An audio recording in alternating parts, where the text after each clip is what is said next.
राजकारणात इतक्याच विचार नाही, कारण का तो पूर्णपणे वेगळाच प्रांत आहे. त्यामुळे व्याख्यानं युट्यूबचं माध्यम असू दे, आपल्यासारखी माध्यमं असू देत, यांच्या माध्यमातून सावरकर जास्तीत जास्त पोहोचवायचे आणि सावरकर विचार हा संघर्षातूनच पुढे जाणार आहे. अशा प्रकारचे आरोप झाले की लोक येतात, लोक आज शोधायला लागलेली आहेत इंटरनेटवर की खरंच असं होतं का, खरंच तसं होतं का, मग गांधींनी पण असं लिहिलंय का, आंबेडकरांनी कुठं काय लिहिलंय, नेताजी सुभाषचंद्रांचं पत्र आहे का, हे शोधायला सुरू करतात.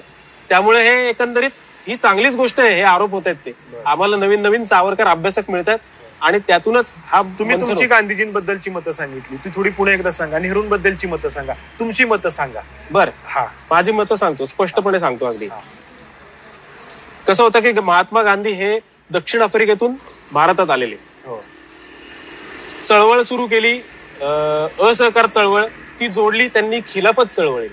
त्यांचा असा होरा होता की खिलाफत चळवळ ही स्वातंत्र्य चळवळ.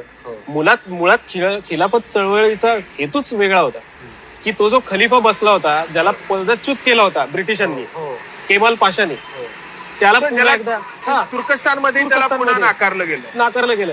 भारताचा काय संबंध, भारताचा तुर्कस्तानची काय संबंध, तर तो खलिफा तिकडे बसावा म्हणून ही चळवळ. मग त्याला असहकार चळवळ जोडायची आणि मग प्लॅनिंग काहीच नाही ना. एका वर्षात स्वातंत्र्य मिळेल अशी घोषणा करायची, पण पुन्हा कसं मिळणार आहे, मिळालेल्या स्वातंत्र्याचं काय होणार आहे याचं प्लॅनिंग काहीच नाही. छोडो भारत आंदोलन बारगळलं ना, 8व्या दिवशी बारगळलं. तर कुठलीही चळवळ सुरू करताना लोकनेत्यांनी हा विचार करणं आवश्यक आहे की आपण एखादी उद्घोषणा करतो आहे तर त्याच्या पाठीमागे आपली काहीतरी भूमिका असावी, त्याचे परिणाम काय होणार आहेत. कुठेही प्लॅनिंग नव्हतं.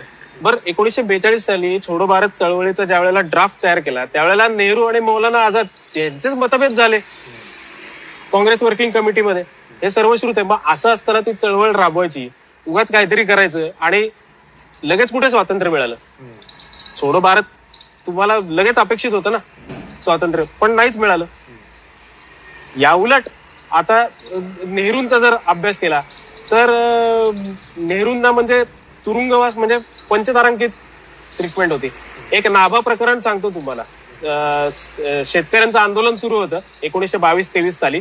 त्यावेळेला नेहरू तिकडे त्या आंदोलनात सहभागी होते. नेहरूंबरोबर आचार्य गिडवानी आणि के संतानम अशा 2 व्यक्ती होत्या. के